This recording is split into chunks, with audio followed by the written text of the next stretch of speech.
Oh, I've been kicked out of my usual recording area Oh, okay. for the off chance that it could wake up the kids. Ah. It's never woken up the Okay. kids to date.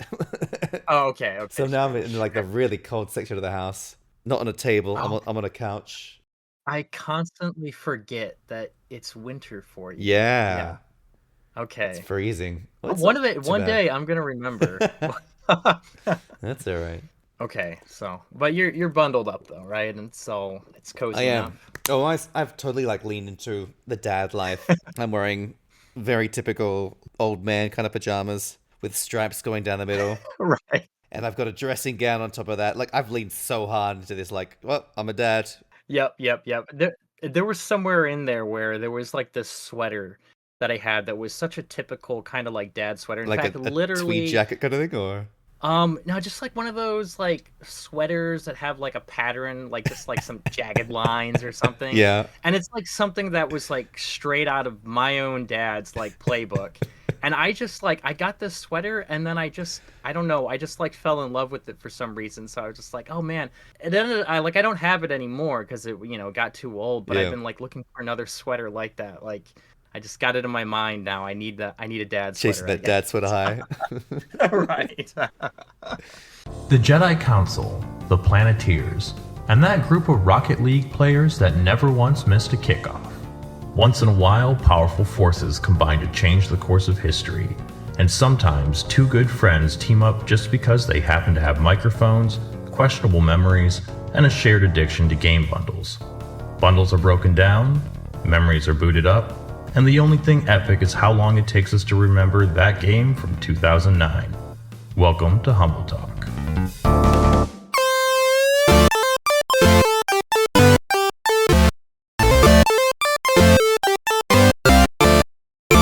Warhammer 40k Rogue Trader. This game rubbed me the wrong way. Oh, really? Yeah.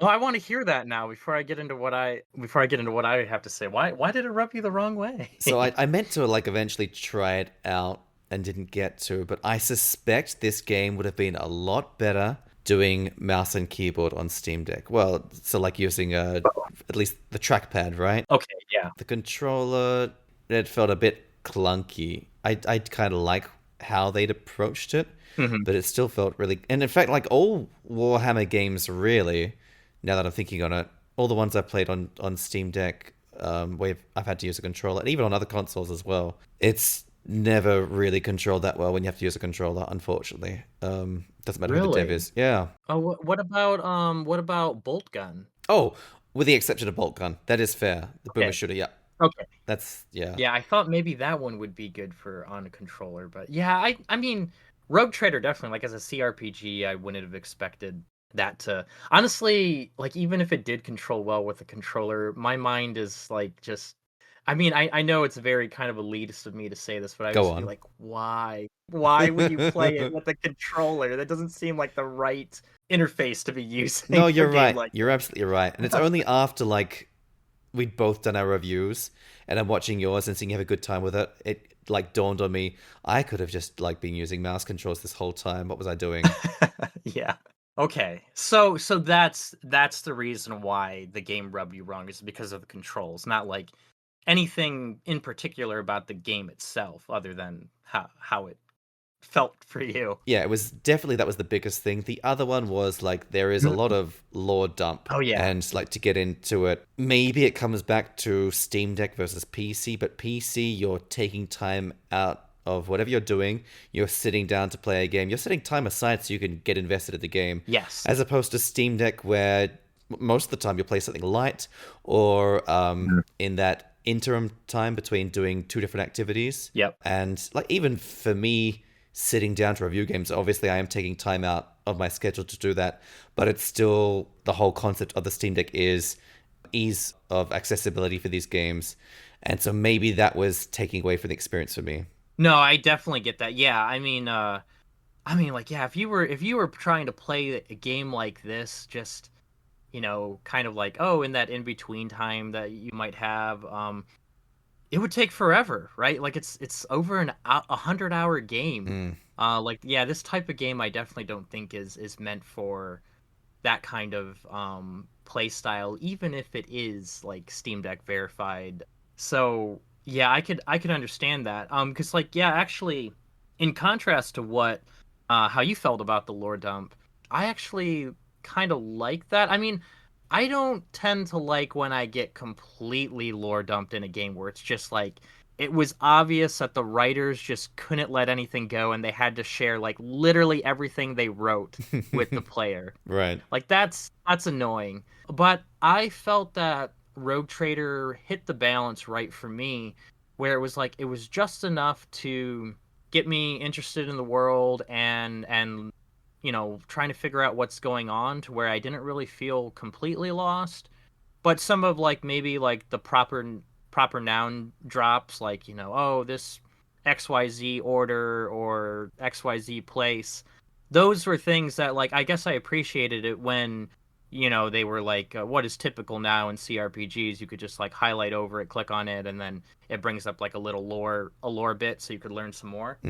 I didn't realize that was actually typical of CRPGs. Like, I actually praised it, thought that was very good for this kind of lore-heavy game. So it sounds like then lots of other CRPGs are doing that. Yeah.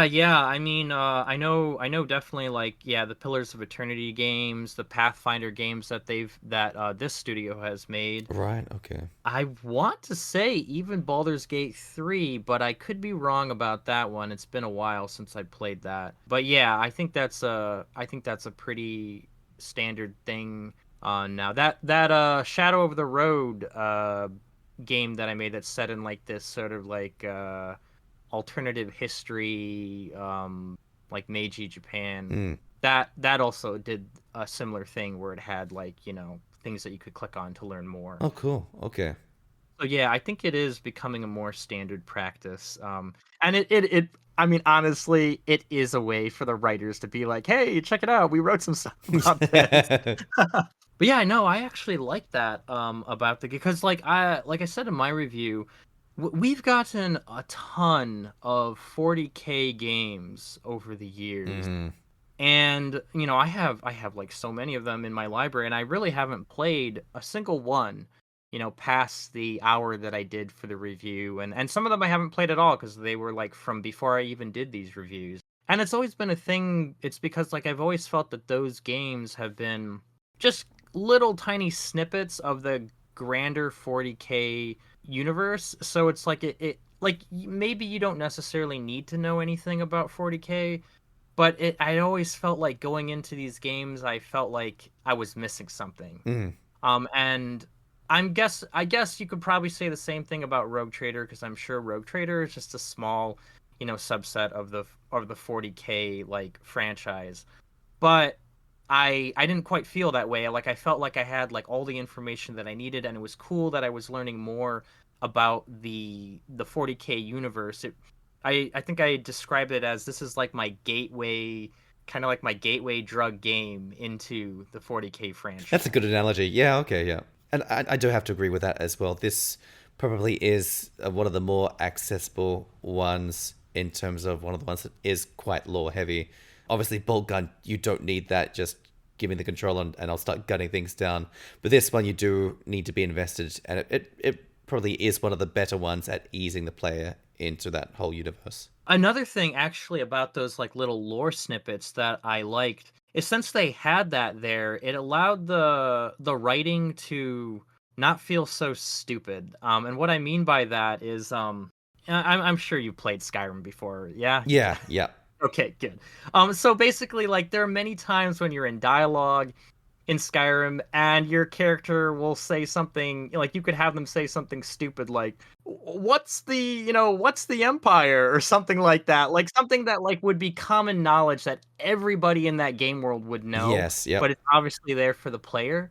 But because they have like those little lore snippets that you could click on and stuff like that, I never felt that the writing, like with the dialogue, I thought it was pretty good because like my character never felt like he was an idiot. Yeah. Because he didn't know one thing or no, it was just like assumed that my character knew this, and then it was like, hey, if you want to know about this too, just click this thing and then you can learn about it. Yeah, you as the player. That's a good point. And that's actually, I think, very important for a CRPG with the role playing and not breaking character. Yes, definitely. Yeah, like just as far as like Skyrim goes, it makes it very well. I can't say that it's that difficult because I put hundreds of hours into the game, but it sometimes is like difficult to like you want to role play your character a certain way. Like, oh yeah, my character is this, he's an established mage or something, and then you're like, what's the College of Winterhold? Yeah. It's so stupid. And I'm one of these people where like I have to exhaust every single dialogue option. Yeah, I'm also the same. Yeah, I think we've said it before. We have a very similar play style when it comes to games. Yes. But yeah, I outside of that, so I did play Rogue Trader some more. I got done with the prologue. I think it took in total, so with my hour that I put in the review and the time that I put in, I think it was about like 3 hours or something to get to that point. In that time, they introduce you to like a few of your, companions that you'll have. Yep. Introduced you to the greater narrative, like it's like some sort of mystery of like who done it kind of mystery. And yeah, I don't know, like I thought it was like an interesting narrative hook in an interesting world, and like they're putting like a lot of pressure on the player character straight out the gate, which is like good to drive a narrative forward. Other than that though, I don't feel like I could really say that much more about the game, like because like like I said, like this is like over 100-hour game. Yeah. And what I did is just like a drop in the bucket. Yep. Essentially of do the RPG systems like as far as those go, do they feel good? To me, they felt like many other CRPGs, but to someone who is just a diehard like CRPG player, they might like look at Rogue Trader and be like, "Oh, this stuff kind of sucks. I wish it was more like this, or I wish that they did this." But to me, it felt fine. Like I felt like leveling up my characters. I had like some choices that I could make. I felt that the tactical turn-based combat was, fun. And yeah, I mean, obviously, I think the biggest thing though with a CRPG is really going to be like, is the writing quality, and I think the writing's good. On the topic of characters, I did feel like the pacing for introducing new party members was very quick. Yeah. Compared to what limited experience I have with other CRPGs and just general RPGs as well. Did you have any thoughts on that? Yeah, so I sort of thought that as well. However, I realize why some games do this, where they like front load your companions. And it's it's obviously just because like you're going to get attached to certain companions, and then if you get like this one companion at like the last fourth of the game, Yeah. like they're not quite as memorable because you didn't just have an adventure with them in their in its entirety. Yeah. So I kind of understand. A good example of that is Haru from Persona 5. Oh, okay. Gets introduced December, and you've got pretty much up until February. Oh, really? I think. Yeah. So you get the least amount of time with that, and a lot of Redditors for sure are butthurt about her not getting more game time. Okay. So I imagine that's why they do that. And I'm sure it's not all of the characters. In fact, I know that's not the case because I actually like looked up to see like, oh, what are all the characters in the game? And there's like quite a few more. So I imagine you meet those ones later on, but this is kind of like your core party probably for the first, oh, I don't know, maybe 5-10 hours, who knows. But yeah, they did introduce them pretty quick. But another reasoning to that could also be because like all of these the three characters that they introduce you to, the one being like that like really zealot kind of like warrior lady. I can't remember. Yeah. I forgot the order that she's in. She's like a space marine, but she's not a space marine, Yeah. I guess. So sorry if that triggered any 40k fans. And then you have that like I don't remember what she was, like some sort of shaman or something. Like she was like clairvoyant. No, I think clairvoyant was it. I think you're right. Yes. Yeah, and then you have the one guy who like just he's like the warrior, right? And he's kind of like the swordsman. Yeah, the swordsman who's like a more of a for the people kind of guy. Yeah. And they each had their own like their own affinity and like it comes to like a point where you have to choose like who do you kind of like side with. Right, okay. And I think that's what it was doing. It was like setting up those three different affinities, which I can't remember the names of them now, but it was to like, these three things are a thing, and this is kind of like how you're modeling your character. So the choices you make will determine where you kind of land in this sort of like affinity tracker. And I think that's why they did that. It's to introduce like this sort of like that affinity to the player, but then also like the inter character dynamic and conflict. Yes. Okay. Which I guess one game that did that really well, Baldur's Gate 3, right? You get like all those characters right off the bat, and like many of them like will disagree with one another, like constantly. Yes. I think that's why they did that. Yeah, good point. And thinking back on all the memorable CRPGs I've played, Knights of the Old Republic 2. Okay. Yeah. What is it? Dragon Age Origins? Yes. Yeah. Yeah. It's the same thing where Yep. you've got these really memorable characters with really strong opinions, and which one do you side with, kind of thing. Yeah. I think it's a great way of getting you engrossed in the world and with these characters as well. Cat Quest 3. Did you ever play Cat Quest 2? No, actually no, I take that back. I did. I played Cat Quest 2 for maybe about an hour or so. Like I tried playing that with my daughter, but at that time things just weren't clicking for her yet. Like she was she was maybe like 3 or something. Okay.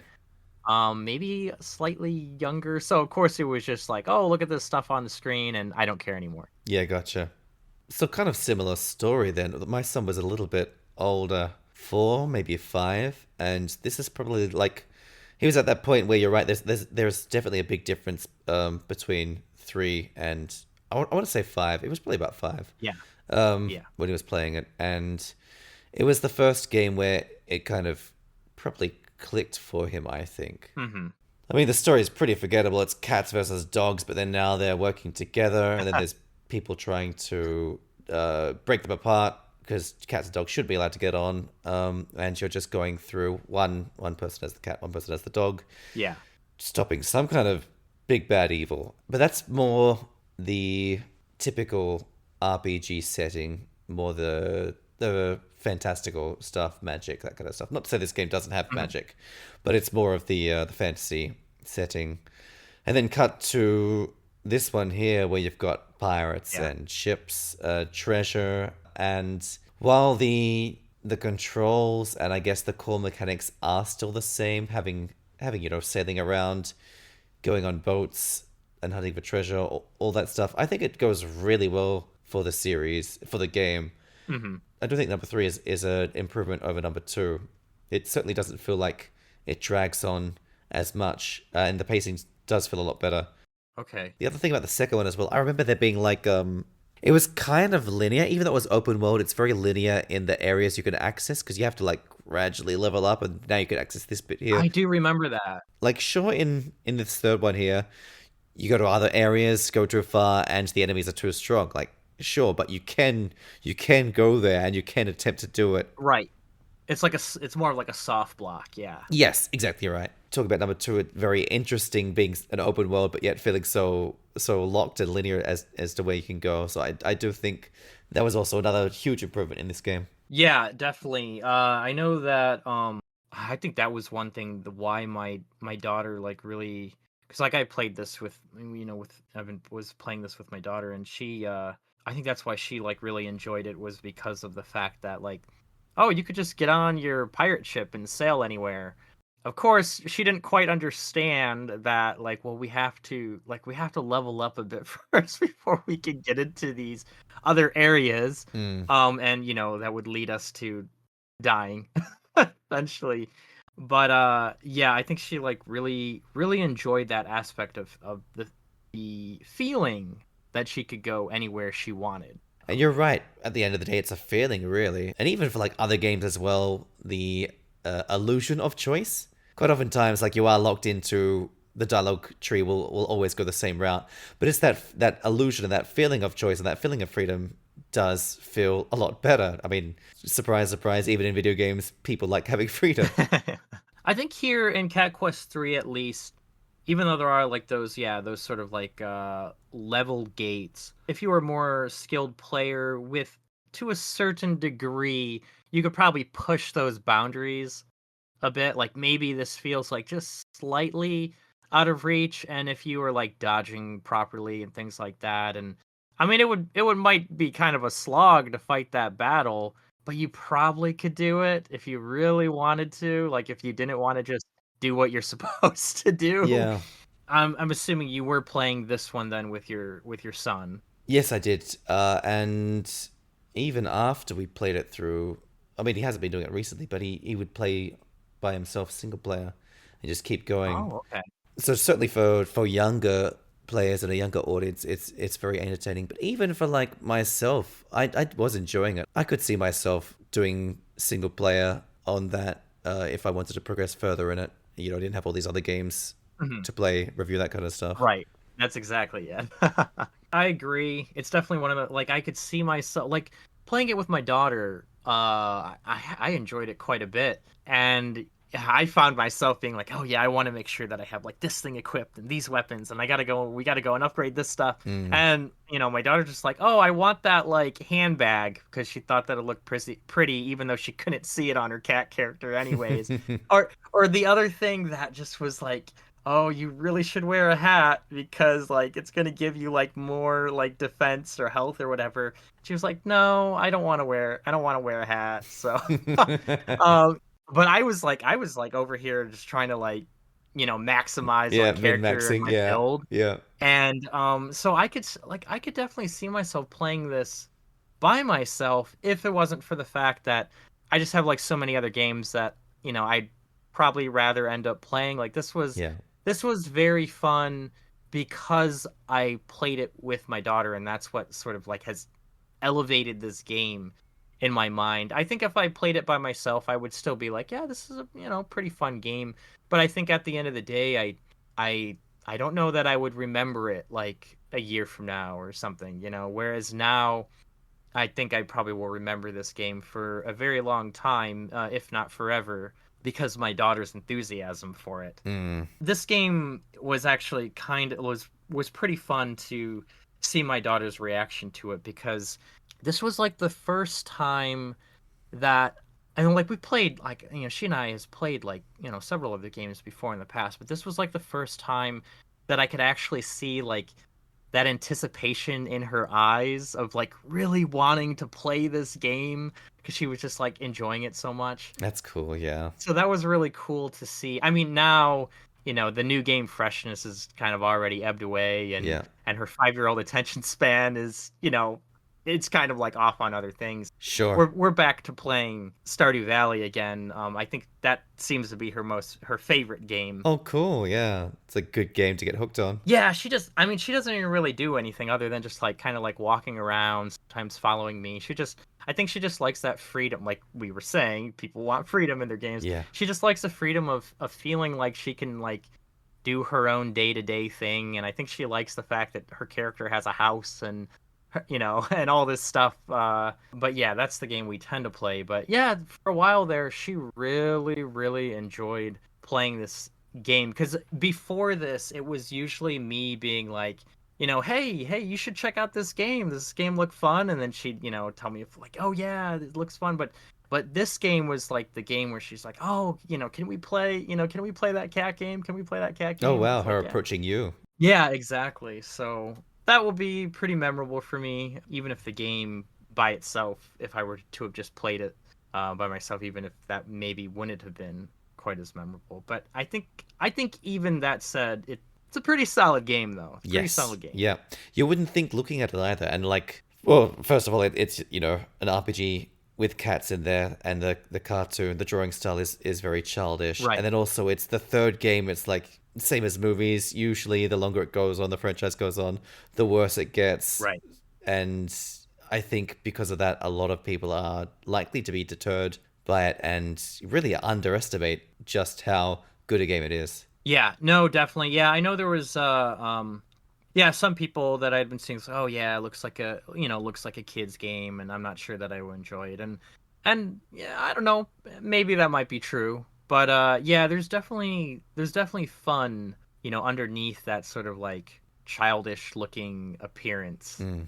I actually like the I was talking about like the builds and stuff, but I think one of the things that made it so approachable is that like it's all like pretty simple Yes. actually. Yeah. Like, you especially like in the beginning, like you don't have access to like all your slots for all your different trinkets. You might have only access to like just a weapon or just like maybe a couple suits of whatever armor you're wearing, and it slowly builds in on itself to where you could kind of start seeing like, oh, I could see how this could work really well with this. And it's a very approachable in that sense because it like gradually eases the player in. I mean, I guess when I say it like that, it makes it seem like the perfect like my first RPG, for a kid. Mm. But I think there's still like enough there that yeah, it's solid. Yeah, definitely.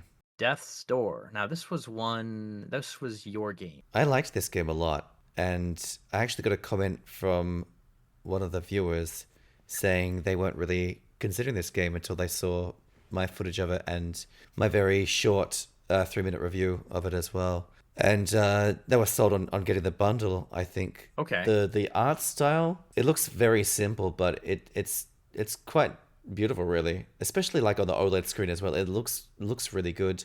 The whole world design, but then also the in-game like cinematics, where it's timed, where obviously there's a trigger point where your character runs across, and then it zooms out, and then stuff moves in the background. It really gives this depth and character to the world, and you do feel like kind of like a visitor of this world, just going through and witnessing it. Yeah, that was like the first big aspect of it that I really liked. But then it comes down to what I think should be the most important thing of a game is the gameplay and how fun that is. And it's very simple what it's doing. Left stick to move, and you're using dodge and attack. And goodness, it's been ages since I played it now, but I'm pretty sure there was definitely a heavy attack. Was there magic? I don't think there was magic. Not in anything I played either, but I guess later on it sounds like there probably would have been magic we would have gained access to. Right. But it's the core of it is very simple. Dodge, light attack, heavy attack. But then the depth you can get with that is really quite astounding. It's done very well. I think a lot of games strive for this kind of thing and fall flat, whereas this one knocks it right on the head. The movement, first of all, feels really slick. And then the attacks, obviously you got to time it right, but even the heavy one, you've got to hold it down and then kind of charge it up and then let go. Just the combinations of those very simple things put together, you can get some really deep combat, and it feels fantastic. When you're doing it right, you feel powerful, you feel in control, and that's how combat should feel. Yeah. And of course, the flip side of that, when you make mistakes, it feels like it's on me. It's not RNG. I made a mistake here. I could see right here, I did that, and that wrong. I should have maybe done this instead. And I love a combat system where you get that feeling. Yeah, definitely. To me, this game reminded me of playing like an old school Legend of Zelda. Yeah. Like the 2D top-down Legend of Zelda games. Yep. Except with like you weren't, like you were saying, it's very simple because you're not bogged down with like all these other different items that you might need to use. I mean, I don't know how that might change if and when magic, whenever that's introduced. I assume it is. Like I said, I think I read that somewhere. I could be wrong, but yeah, no, I really like the combat. I actually like it. It also reminded me of those sort of old school Legend of Zelda games because of like the puzzles, as well, like using the bow to try and do the different to get through various different puzzles. I imagine that that's probably how magic will be used. It will probably just be another tool, primarily for puzzles. Because like I think you can use the bow in combat, but I found that I didn't use it quite as much as just trying to evade, and attack it, timing my attacks and things like that. But I really like I mean, once again, I guess it's similar in like how it is in Cat Quest 3. Like it's just that very simplistic nature to the whole feel of the game. But yeah, like you're right, it takes that and it runs with it to make it be like to have some fun fun combat sequences. I think relatively, I mean, maybe some of the puzzles were fairly easy, but I thought that they were pretty well designed for what little I played of the game. And yeah, I guess I would look forward to see like how this stuff kind of like develops as you get further into the game and collect these MacGuffins that you need to get to open Death's Door. Yeah, definitely. Speaking of those MacGuffins as well, you're not given a set order in how you have to do it. Yeah. You said this direction, this direction, this direction, off you go. And again, it's that feeling of freedom and choice. But then also like the larger world as well. There's a lot of exploring. You are given like a lot of options for which way to go, and you're never quite sure, is this the way I'm supposed to be going? I'm progressing into other places I haven't been yet, but should I be going this way or am I going off somewhere else, off the path kind of thing? I think it's never done too much. I like it, the balance that it's got for exploring, but also feeling like you are progressing. Yeah, that's true. I hadn't thought about that. Yeah, there were definitely instances in where you could, like, oh, I see this chest here. I want to figure out how to get to that. And it might come across a secret or something like that, or like a branching path. But yeah, for the most part, like, they might have a few of those. You kind of cleared that little area that you're in, and it's like, okay, let's move on to the next thing. And yeah, I hadn't thought about that, but that's a really good point. I guess it keeps things kind of like tight, but not so tight that you feel like you're on a leash. Daemon X Machina. Machina, not Machina. Machina. That's right. That's what you called it. I heard somebody say Demon X Machina. So I didn't get that one wrong. Thank goodness. I've only been in Australia for a month, and I went complete Australian on that one. Not as bad as Blanc. Instead of Blanc. Of course it's Blanc. Like I even say in my review, like I acknowledge it's, a French developer and it's very French style game as well. And instead of saying Blanc, the obvious French word, Blanc. Yeah, good one. I don't think I was thinking French actually. I think my Spanish was kicking in. Oh, nice. I think it's like Blanco or something. I'm pretty sure that's like in Spanish. I hear there's a lot of similarities though between French and Spanish. Oh yeah. Yeah, I would imagine so. Like all those like what romance languages, right? That's what they're called, I think. Yeah. So yeah, Machina. Not Machina. Not Machina. I actually I've put together what I think is the most Australian sentence I could think of. I want to see if you can understand it. Okay. Any listeners as well, if you pick up on what it is, leave a comment there. No lying, saying you got it when you didn't, because you'll know, and you'll feel like a terrible person. Alright, you ready? Yes. Yeah. I'll do it at speed first. Okay. Me mate Gaza, bit of a yobbo, came by Sad Diavo and thongs and a wife beater with a six-pack of long necks. I heard wife beater, I heard six-pack, and I think you said low necks, but I'm not really sure what the heck that means. Okay. So I'll do it slow and see if you can break down and see what it means. Okay. Me mate Gaza, bit of a yobbo, okay, came by Sad Diavo in thongs and a wife beater with a six-pack of long necks. Okay, so me mates gather.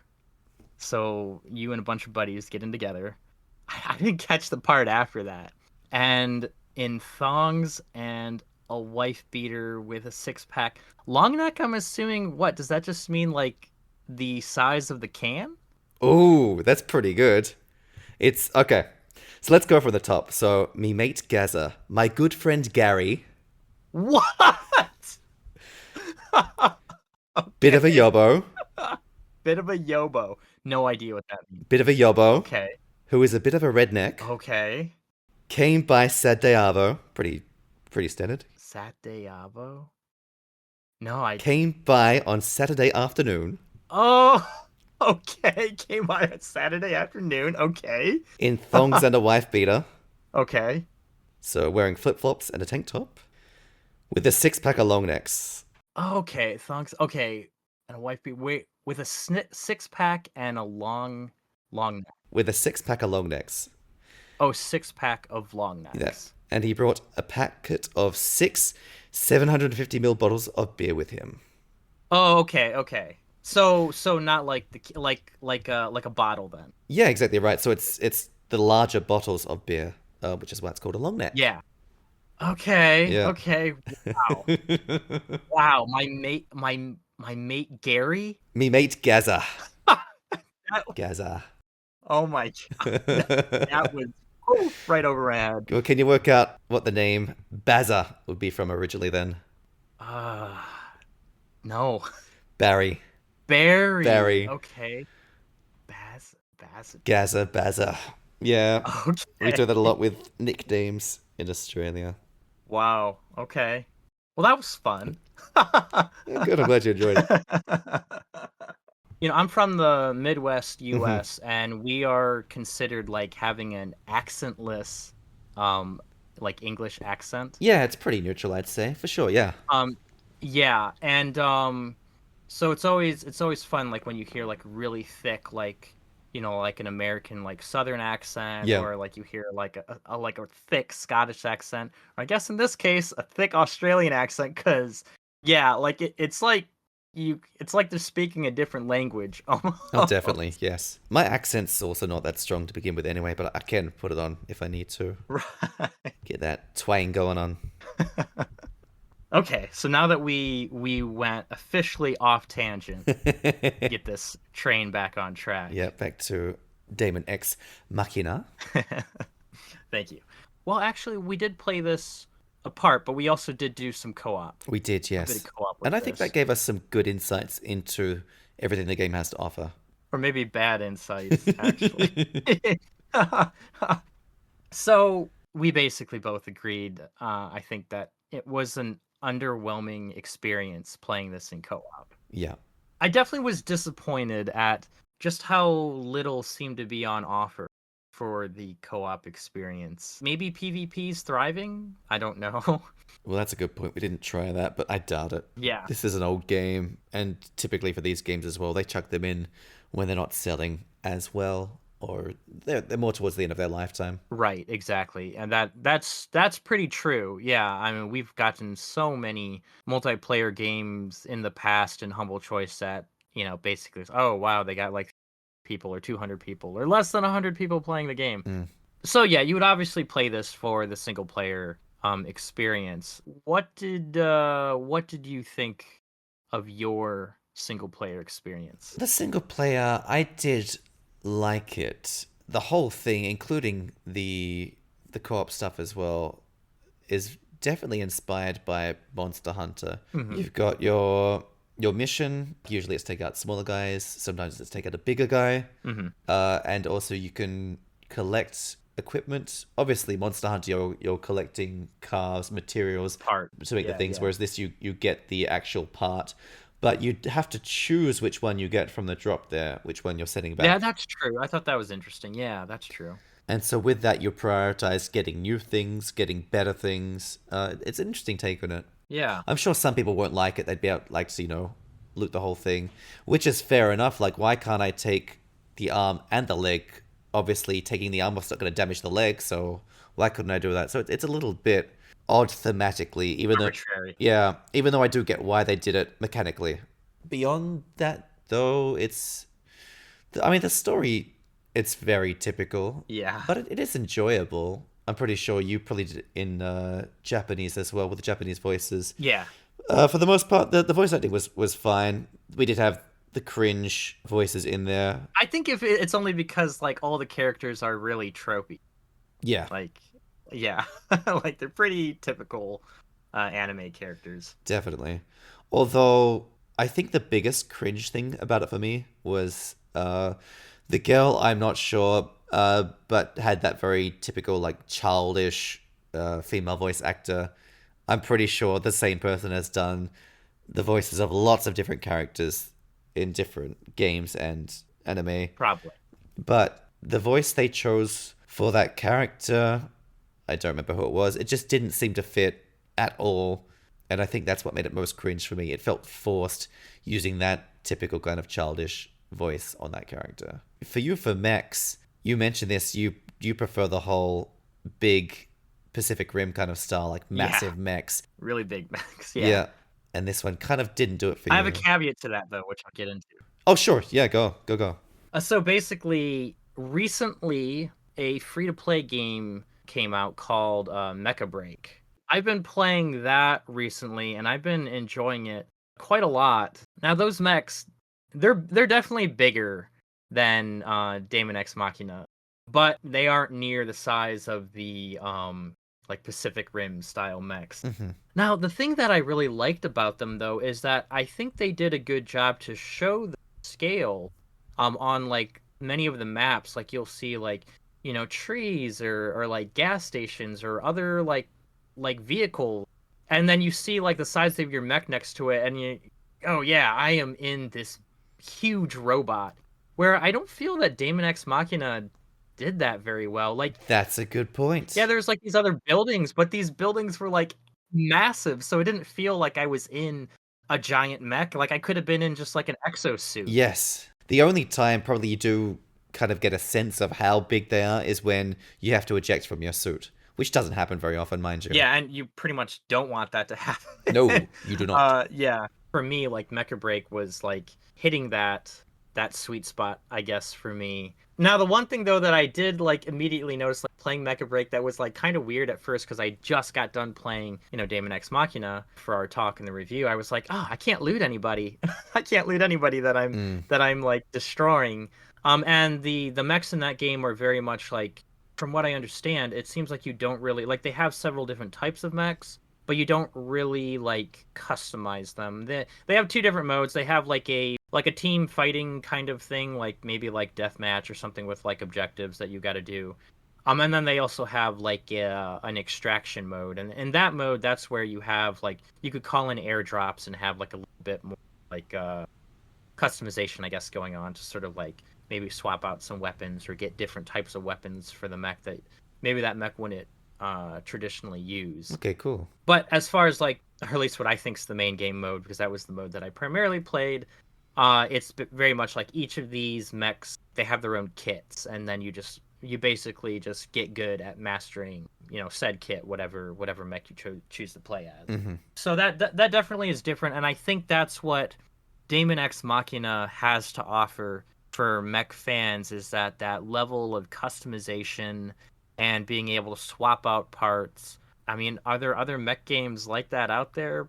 Probably. I don't know if they're better or not, but I will say though, like if I'm just comparing my experience with Mecha Break and my experience with Daemon X Machina, I'd say like that would be something that I understand why people would want to play this game over that. Mm-hmm. I did play this game some more in single player to get footage, you know, for this video, and I will say it was kind of growing on me a bit. I think I got up to like D rank, and I was like getting a better handle at, you know, zipping around, and I really like the like kind of like the QTE clashes that you have, like when you're fighting another mech with melee.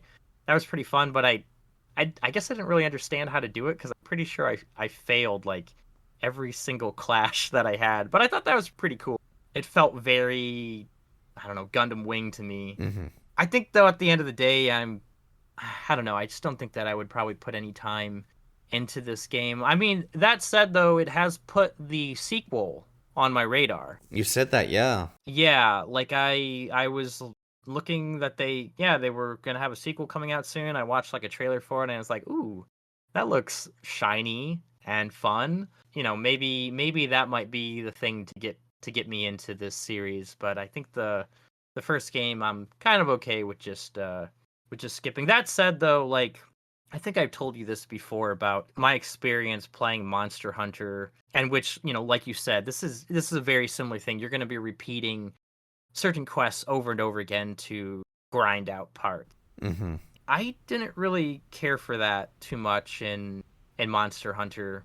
Like I only ever played Monster Hunter World, and I was the type of player where I needed to keep grinding the same monster over and over and over until I had the complete armor set, even if I wasn't going to wear that armor set. Like that's just the type of player that I am. I remember talking to somebody and they were like, well, that's crazy. You just should be moving on to the next monster and just keep moving on. Like, you don't have to grind. You can just keep on going on. Yeah. Like, they were like, oh, you don't really have to grind, like, in the end game. No, and it's like, no, you do. That's it's not a choice. That's not how I play the game. Yeah, it's not a choice. It's not how I play the game. And yeah. I think if I was playing it with somebody, it wouldn't have been a problem. But, like, Monster Hunter World was just kind of bad for connecting. I tried playing it with my brother, and we just couldn't stay connected. I tried playing it with my wife, but she realized pretty quick on that like this was not the game for her. Yeah. And yeah, so I don't know that this game would really be a good match for me in the end anyways. And maybe the sequel, assuming that it's following a very similar formula, which I imagine it probably. So I actually played this game on a different console about 4 years back now, and I got certainly well into D rank, I think C rank, maybe even B. Okay. I already knew the stuff that was coming up, and I did know that there was more to the game beyond just what you get in that first E rank. Mm-hmm. Okay. And so I think that definitely helped me going in there, being a bit more positive about that first hour or so. Oh yeah, definitely. But the core gameplay is pretty much the same. However you customize it, it's the same kind of thing, and you're going to fall into the same style of play as well every time you do it. As you know, with most games, you got to do that anyway, regardless of how many customization options there are. You're going to fall into your kind of niche or what feels good for you. Right, exactly. Yeah, exactly. The other thing is, it takes a long time, and I think a lot of Japanese developers do this. It takes a long time for the game to get going. It certainly happens in JRPGs, and it certainly happens in this as well, and Monster Hunter. Mm-hmm. And then the other thing, unfortunately, for better or worse, because they have kind of mimicked the whole Monster Hunter formula, is the grind. And I don't like the grind. Even for Monster Hunter, you said, like, sure, you probably shouldn't be grinding and collecting all the sets for armor, Mm-hmm. but you still need to do a lot of grind just to get the stuff you want, especially for, like, some of the stuff is really rare drop. Yeah. Break this part on the monster,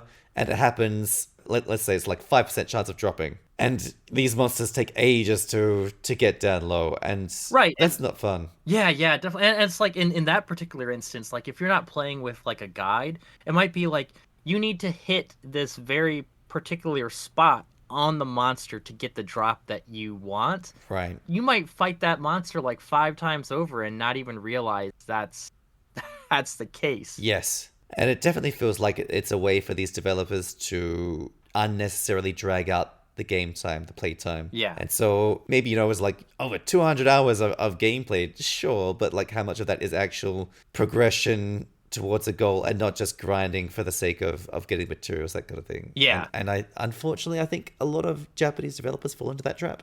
Oh yeah, most definitely. That's why I have a hard time playing. We talked about this before, like JRPGs and stuff like that, because of like the grinds. The grind's real. The grind is real. Oh, the next one was also one we did in co-op. Well, this one was completely in co-op. Lots of co-op in this month. Yeah, Wizard with a Gun. What was your take on Wizard with a Gun? It's a pretty interesting mesh of all these different genres. We had extraction, survival. Yeah. Kind of, and it kind of goes with the extraction genre as well, but that roguelite where you're in that loop, going through, trying to get stronger. I thought it was fun. It was entertaining, especially like going through, doing it co-op. Doing it solo, do I think it could stand up as well? Probably not. Yeah. I think there are other games where people are going to be enjoying them more. Maybe if they go specifically deeper into those genres, so more into the extraction genre or more into the survival genre. Yeah. The world, like, I know there are other biomes as well that eventually we do come across. Even in our co-op section, we could see those were coming up very soon. But it felt very much the same. Like, I've played extraction games, I've played survival games, and even in the same biome, it can feel very different every time you go in. Whereas for this one here, I didn't get that. It felt very much the same. Mind you, I do like, obviously, one of the big inspirations or the big things they borrowed from was Magicka. And so that whole randomness of, for example, we had fire bullets there, and then come across barrels and then set everything on fire. Or I think we probably could have done stuff with like electricity there and water and that kind of stuff. So I thought that was a really good thing to borrow from Magicka and put in their game. Yeah. But I don't think there was enough magic. For a game that's like Wizard with a Gun, there wasn't much magic. It could have been just like person with a wizard hat and a gun. I think that comes in with definitely with the bullets. So later on the research table, you gain access to like not just like elemental type bullets. There was I can't remember them now, but I know one of them was specifically like a gravity bullet. Okay. And then, obviously there's the customization of the bullets themselves, like trying to have like various other traits on the bullets, like the one that I had that had that like fire trail, Right. or they have like AoE stuff. So I think it's really just the magicka element is like, because you could load your gun with two different types of bullets, and then within those bullets you load them with whatever add-ons, and you're trying to find like a good combination between all of that to do like the crazy stuff that you can do in magicka with the different like combination of the elements. I see. So in that case, if you're looking for those interactions, then you kind of do have to play co-op. You don't really have solo as an option. Those interactions would be there, but I think the problem is, and this is where magicka doesn't have that problem, is that like you have to go down the research track in order to gain access to like some of those potentially cooler bullets, or just even like that first line. Like, of course you're not going to have all resources straight out the gate. So this is kind of going back to like what I've told you before, like my problem with roguelites is that like that there's like these other things to play with, but you don't have access to that until you go back and do the thing again and again and again. Yes. And then you have access to this stuff. Yeah. Whereas, with magicka, they just laid it all on you right there, just go at it. That's why your co-op buddy, kills you like dozens of times. But yeah, they gated the best feature of their game, in my opinion. Yeah, no, I think you're spot on. But yeah, everything you said about the game, I 100% agree. I played this a bit more, and I tried hard to get all the gears so we could fix that time travel thing, because I assumed that like after you got all the gears, then you would face your boss, the Machantress. After like I don't know what it was, maybe like an hour or so, or maybe another hour and a half. I can't remember how much. I put a lot more time into this than what I thought I was going to, because I thought I was just going to get some B-roll, and I didn't. Like, we only needed a few more gears, so I thought that I could get those gears quickly and be like, oh, at least I have footage of the boss. No, I eventually just like tapped out because I was like, no, I can't be bothered. And seeing the same biome again, Yeah. that was getting pretty boring. That's like the difference with I feel like other survival games, is that in many of them, you can see that other biome, or you can go to that other biome. You might not be prepared yet to go to that biome, but you could at least get there. Yeah. Versus in this, it seems like since everything is, procedurally generated every time you turn back that clock, it doesn't seem like you'll gain access to any new biomes until you go through this sort of somewhat linear path of progression. Yes. Or at least currently that's how it felt. Perhaps it opens up a lot more after you beat this first boss. I don't know. I didn't get that far. But I also started seeing, too, that, just like any survival game, there's going to be a grind with gathering the right resources that you need for, your research and crafting recipes. I think, like, when we were playing this together, we were sort of talking about how this was kind of similar to Pacific Drive. Right, yes. Yeah, I played that game to its completion, like I did that review on it, and that was a really fun game. However, I definitely felt fatigued by the end. Like, I know there was a lot of like end game parts, and I just like, nope, I don't care. I'm just gonna get myself to the end, finish the story, and I'm done. And I think like if I were to play this game by myself, that's essentially how I would feel. Honestly, like you said, like, does it hold up single player? I don't honestly think that I could play this as long as I did with Pacific Drive. I think Pacific Drive, for me, had enough weird to it. And the fact the car, like we talked about in our Humble Talk, like I can't remember when that was now, but the car itself just like made the game. Yeah. Like you felt that attachment with the car and getting new parts for it. Yeah. Here, I don't feel the same way about like my gun. Like, it's simple. It's like maybe if they made the gun where like you swap out like different parts and have like crazy customization on your gun. Oh, that'd be cool. Maybe I would feel that same way about my gun. And now thinking about it, Wizard with a gun, that should have been a thing. Yeah.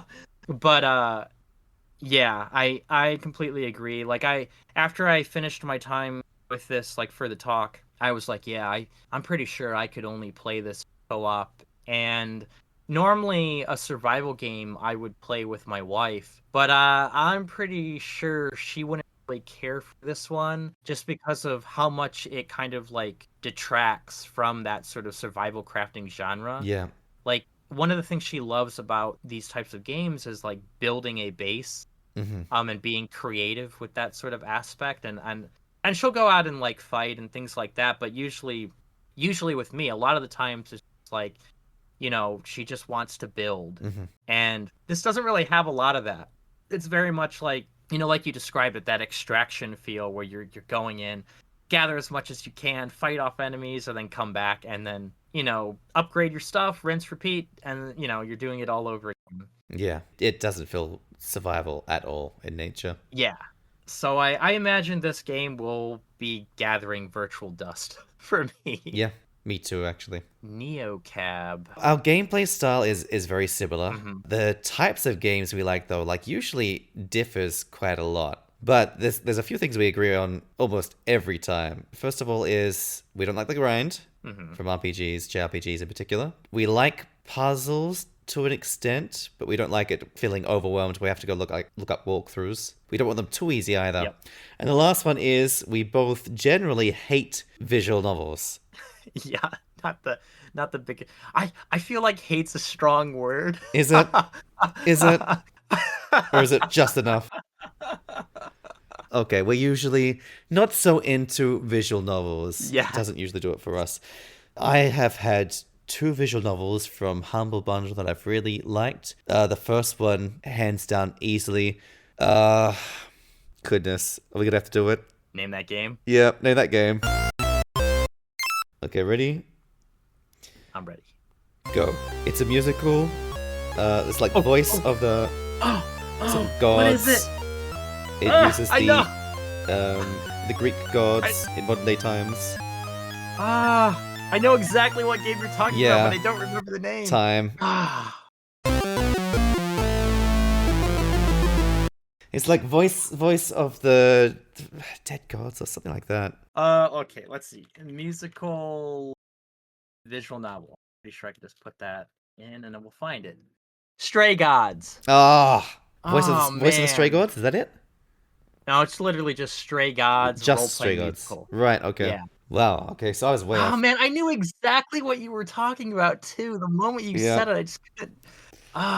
Yeah, that one was actually, no, that was. I mean, I haven't since went back to play it, but I was impressed by it. When I did play it. That's one of the few bundle games, certainly after starting the reviews, that I actually did start to finish Okay. within that month as well. Now you mentioned there was two of them. I'm curious what the second one was. And then this one. Oh, I actually did enjoy this one. Yeah. really? Yeah. Okay. All right.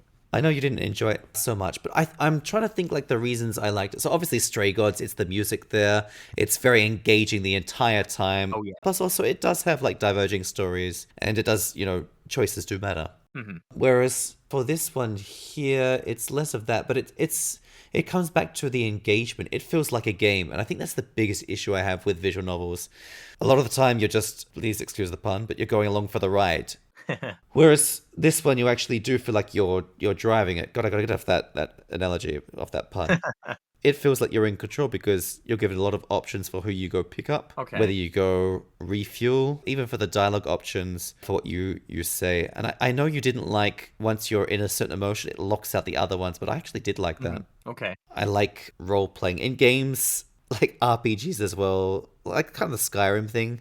I like picking a character, getting like an idea of their personality and just like doing things that maybe I myself wouldn't do if I was in that world, but my character would do. And so I do like being locked into those decisions once I've set my emotions in that vicinity. I feel like I'm definitely the same way. I like role-playing characters in, especially in role-playing games a lot.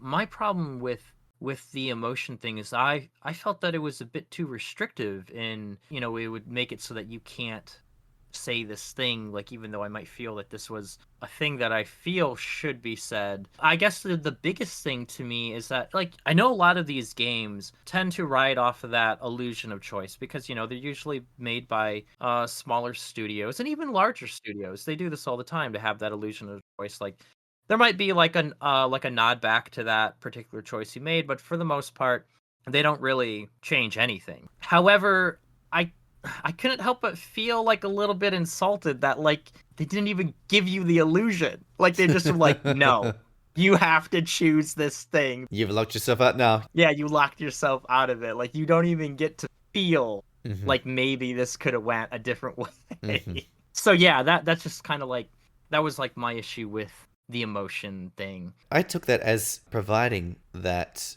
feeling of because something I'd done in the past had affected that and locked me out of that. And so if I had at that time chosen something else, then I would have access to this. I guess to me though, I just feel like it's a little bit kind of like, you know, arbitrary feeling because it's like, well, you know, the character might have been, it locks you out because of a choice you made and now you're paying for it.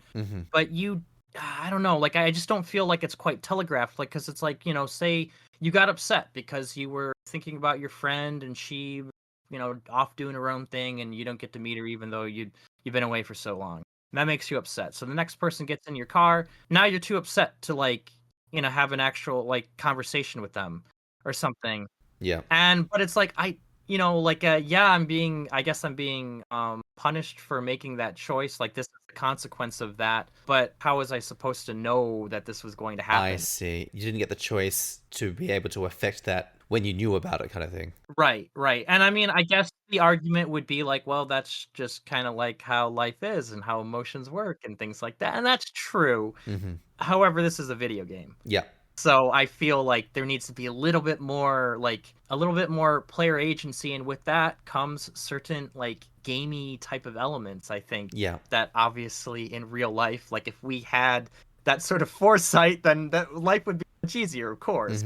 The other point, counterpoint, I guess, is like I know you praise NeoCab for the extra interactivity that it has. Yeah. And personally, I didn't really think that it added that much to it. Like, you know, yeah, you get to choose. That was kind of neat because I guess you're left sort of wondering, like, oh, who's this person? Like, I want to find out about the story. And maybe that adds in replayability, assuming that you don't end up talking to everybody anyways. I'm assuming no, but I don't know. But like, yeah, and then the whole thing of like choosing to you know, gas up. Like I don't know. Like I guess I didn't feel that it added that much interactivity to the visual novel. Like it still felt very much like it was just like a, you know, really kind of simple choice to me to just be like, okay, well, like if this person, oh, my energy's getting low, I'll go and I'll refuel and then I'll move on, you know, with the story. But that was just kind of like my take that I kind of felt about it. That said, playing it a bit more to get some B-roll, I actually did find myself more engaged with it. Okay. Just the writing was pretty cringy to me with characters that you talk to. And I think I like kind of like I described it in my review. It's like the writers wanted to make a certain point, and it felt like they were just kind of like getting on their soapbox to beat us over the head with it. Was my feeling. But I think that the writing is a lot, I don't know if nuance is the right word, but it definitely felt better to me the more I played. Like I felt like the dialogues that the characters had felt more realistic to me. Okay. Like people actually talking to one another, and they still talked about like, you know, problems that they had or things like that. And but it didn't feel like it was like the game making a point. Yeah. It just felt more natural.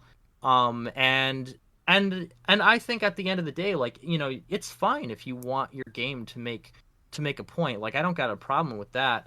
I think it's just that, like, if the way you do it, like, you want to be able to have it feel like it's engaging the player to think about these things and maybe take it a bit further and think about how these things are maybe like in the real world. Like if you could get a person to that point, well, then I think you did a really good job. But if you're just there kind of like browbeating someone, Yeah. it's gonna turn them off. Yeah.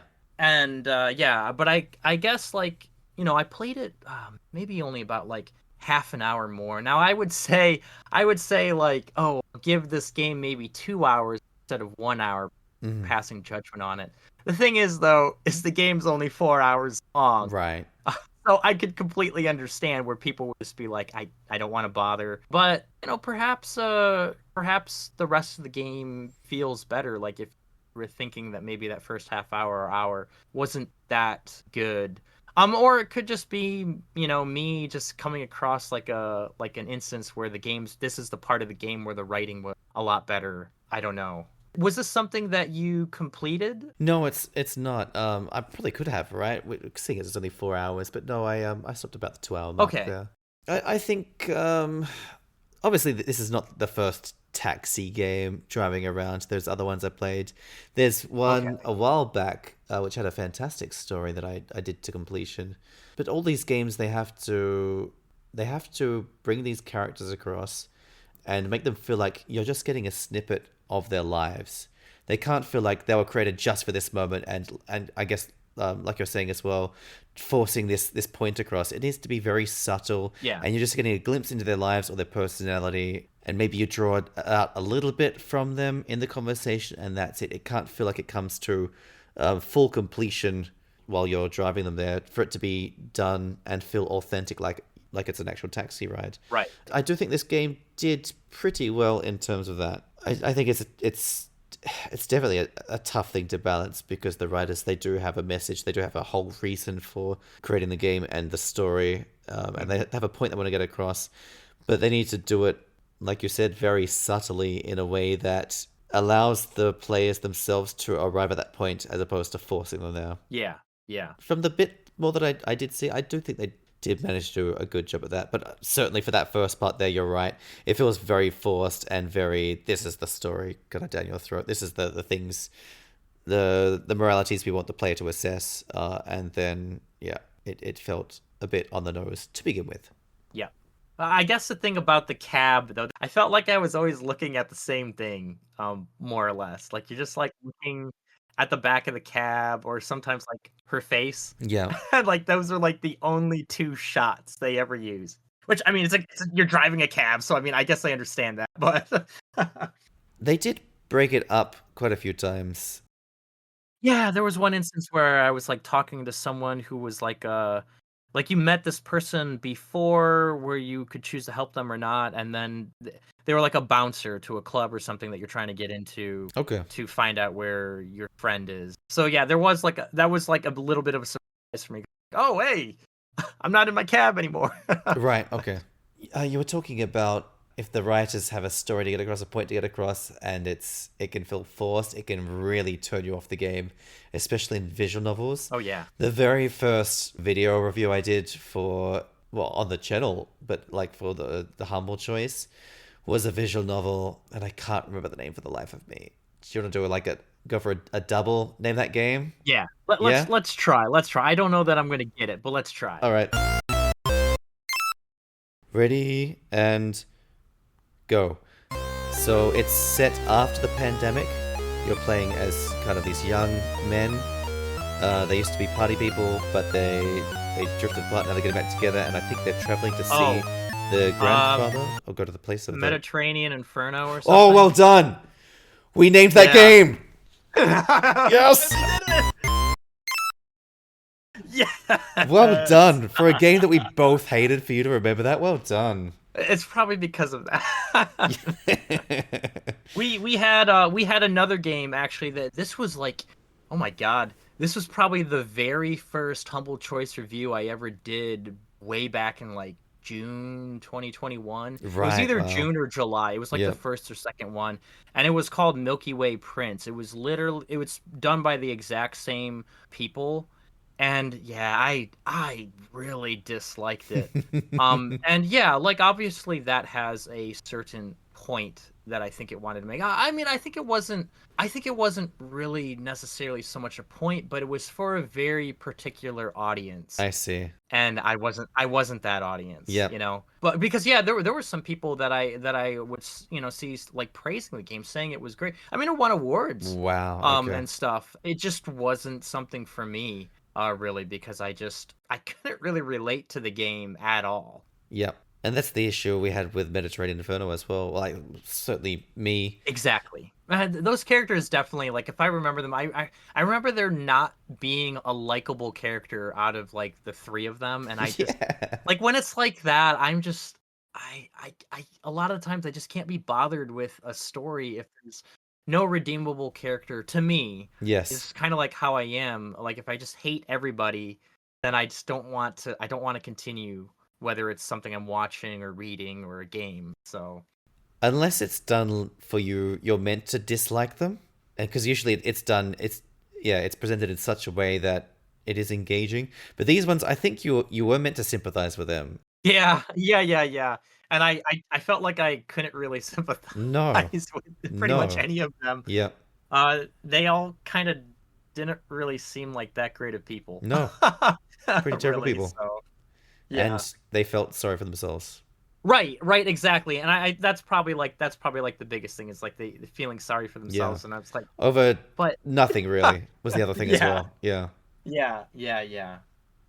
They just couldn't like live out their like glamorous 20s or what it was. Yes, that's what it was. Party life. Yes, the party life that they were missing, and I'm like, oh, okay. Wow, life is tough. Can't party anymore. Yeah. Welcome to the real world. Yeah. Responsibility. Oh no. Yeah, that was a memorable one, but not for the one right that I would reasons. ever want. Well, yeah, all for the wrong reasons. Yeah, exactly. Oh dear. We've had some more visual novel type games that I've wanted to get back to, but I just haven't. Like we've gotten Road Warden. That one seemed like a fun one. Okay. The Life and Suffering of Sir Brant. I kind of enjoyed that one, and I'm fairly certain that we gotten Citizen Sleeper. But yeah, I like those three were they've been ones that I've been like I have to get back to play those ones. But again, since they are like visual novels, they're not on the top of the will play pile. Like they are so far down. The only way those type of games ever come to the forefront is like on a whim. Like on a whim, I'm just like, oh, I'm gonna download and play this game just because. Like I literally, like that's how I got around to playing To the Moon. Now, not quite a visual novel, but it's still very narrative heavy. Yeah, and I mean that was like a phenomenal like story for me. Yeah, you keep mentioning that. Yeah, yeah. So I probably already told you then. Like basically. Way it was is like I decided to play it one evening, and then I stayed up like for that entire time playing. It was like 3:00 in the morning. Wow. My wife wakes up and she's like, "What are you doing still up?" And I'm literally there just like bawling because it was like a really emotional part in the story. She's like, why are you crying? And then I was like, oh, it's at a retro pixelated game as well. Yeah. It's like if you ever get the chance, it's only like 3 hours, something very short, very doable. But that was an excellent piece of writing, and just the way like it all comes together in the end. I love that game so much. It's going on the wish list. Everafter Falls.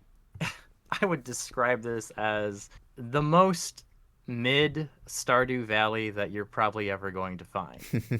So I played this a bit more because this was my game to play this month, and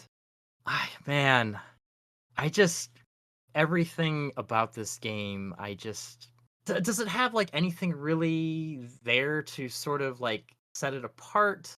I didn't feel that way. I mean, it has like, there's like, I think you mentioned like some quality of life, and that's great. Like with the thing with the pet and everything. Being able to do the farming and whatnot, but I don't think it's enough for me to really like break the mold in any meaningful way.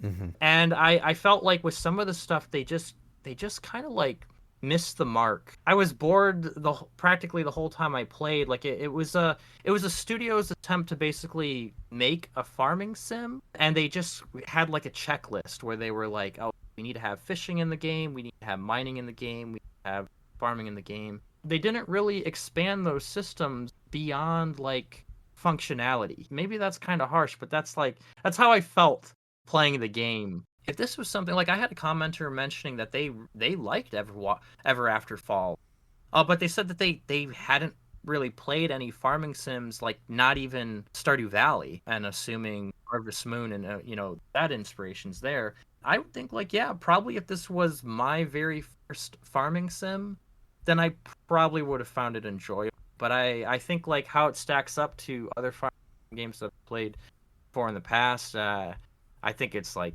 pretty forgettable.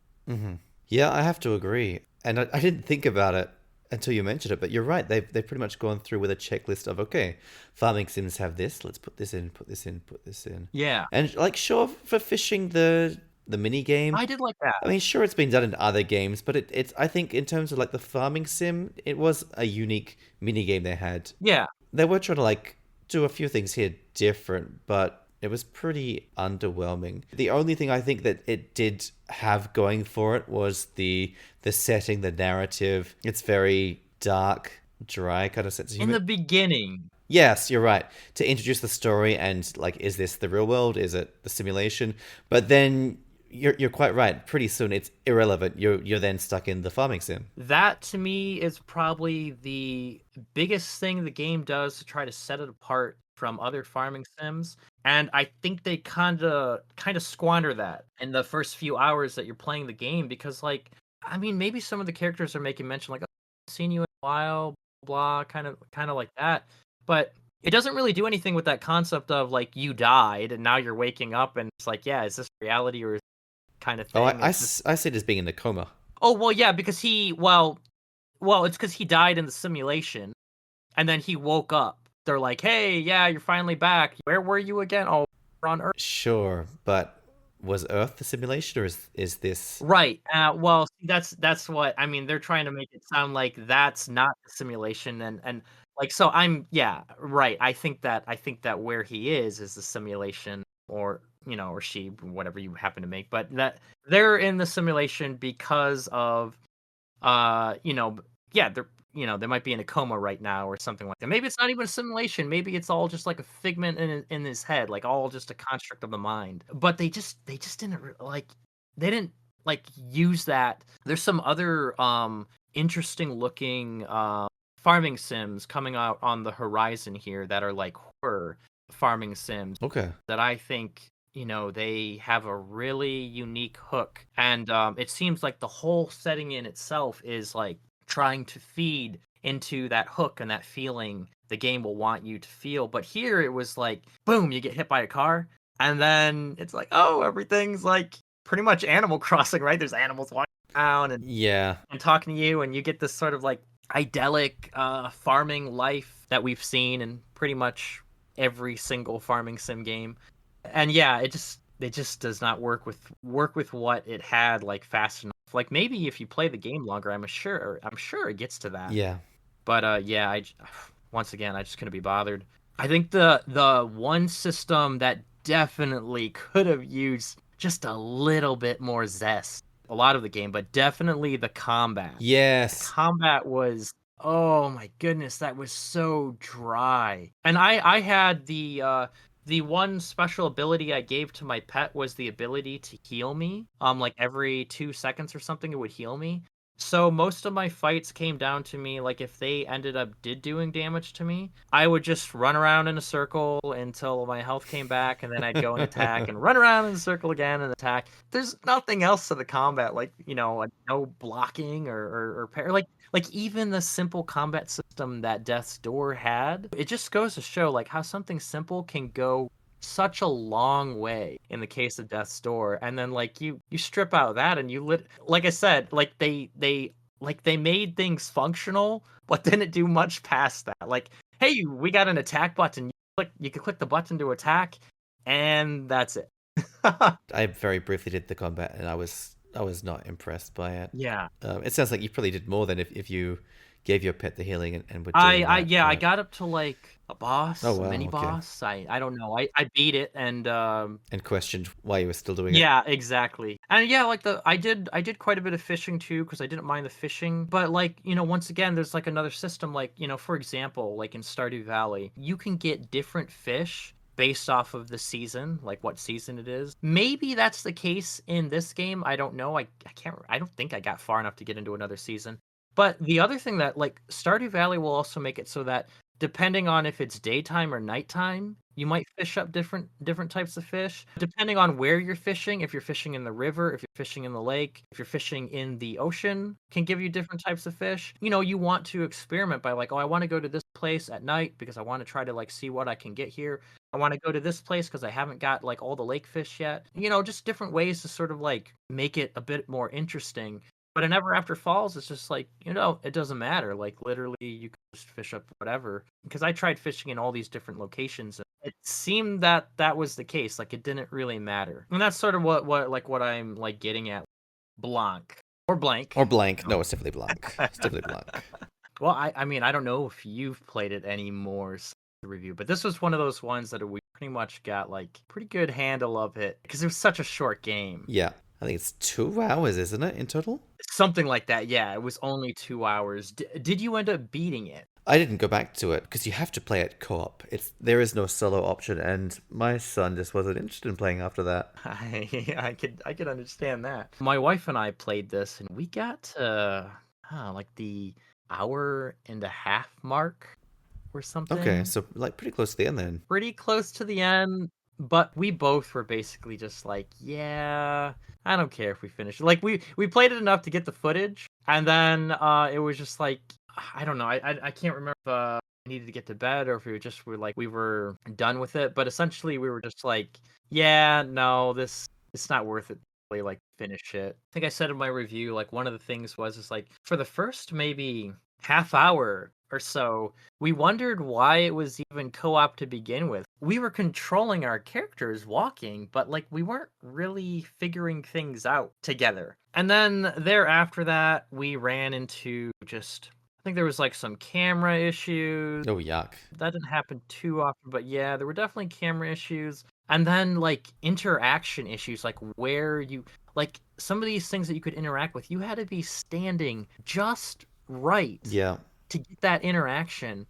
And there were many times where we'd be like trying to figure out what it is we were supposed to do, and we weren't sure if it was just that we were kind of slow on the uptake and we just didn't understand the puzzle, or if it was because we weren't standing in the right spot. Mm-hmm. There was one point in particular where the whole puzzle revolves around doing certain actions to guide these 2 baby goats to do the same actions so that you could eventually meet up, and then they could all like everyone can help one another to get out of this particular level. Mm-hmm.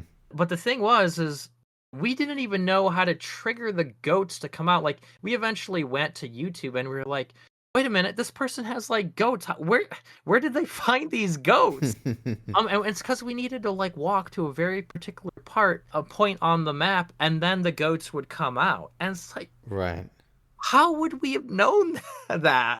There were just so many moments like that, and by the time we cleared that area with the goat, my wife especially, but we were both just like, we don't really care what the ending was. Story-wise, I mean, I guess it's cute, right? Like, it's like a deer teaming up with a little wolf cub, and they're going on a journey together. But beyond that, there's nothing really meaty to latch onto. Yeah. It's just like a very simple, like, it's just, meat-eating wolf, like, teaming up with this, like, demure fawn, and they can break down the walls and become friends and that kind of thing. Like, we've even seen it done with, like, animals Fox before. and the Hound? Yeah, Fox and the Hound, exactly, yeah. And so I just, I don't know, we like, the art style, though, like, man, that was amazing. Yes, the art style was very good.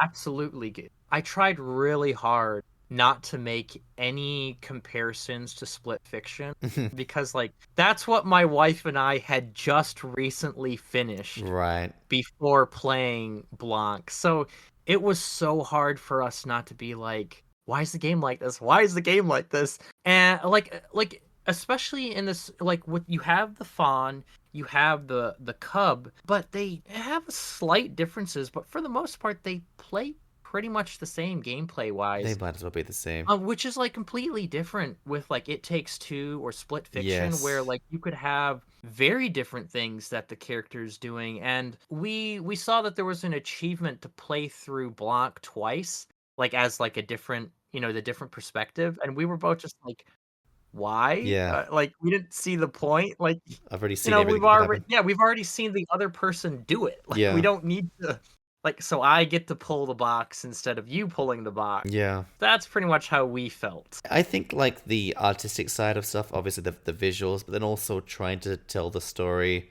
without any speaking, any conversation. I think they did quite well, but in terms of the actual gameplay, and when it's a video game, the big thing on whether it's fun or not is the gameplay. I think it fell flat for the exact same reasons you said. Beyond that first bit, it was like in terms of being a wolf and a deer, it was very arbitrary. It could have been anything. It could have been two blobs. Yep. One red, one blue. Yeah, Yep. exactly right. Yeah. The one game I can think of that is even close to it, mind you, I don't think it's co-op. I think it's one person controlling two different characters. But that's Brothers: A Tale of Two Sons. I figured you'd say that. I've never actually played that one, but That's a I've been wanting solid to. game. Oh my goodness. That's the same thing. It's a story entirely told through what you see and do and sounds, no talking. And it's such a good story. We play so many games. Most of them I forget. It's only the ones that really leave an impact that I remember after years. Like all of a sudden, nothing really prompts it. It's me reminiscing and, oh, that game, that was amazing. And this is one of those games. It is so well done. Okay. It's not co-op. It's one person controlling the two different characters at the same time. But it's pretty close. It's pretty similar in concept, and it is done so well. It does make a difference which of the characters you control. They do have very distinct feelings. And the narrative as well, it's not the same thing. This one, Blanc, sure, there are obstacles, but it progresses. Like you're trying to keep going the same direction, and you're looking for your family, but it doesn't feel like this massive journey, really. It feels like you're going down a garden path kind of thing. You're absolutely right. I think that was something that I know my wife didn't really quite like, because like in some of the parts in Blanc, it felt like it was more open,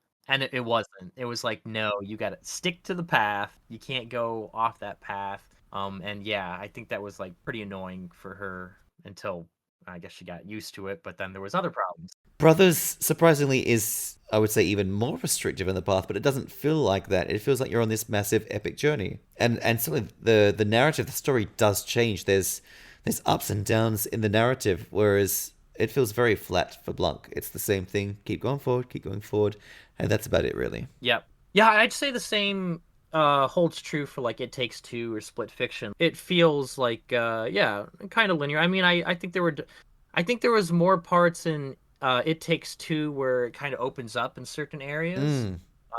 But Split Fiction still has a bit of that.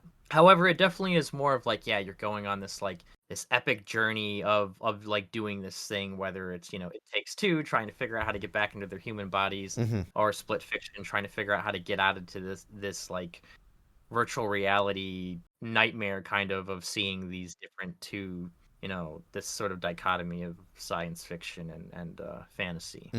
On the topic of It Takes Two, that elephant scene.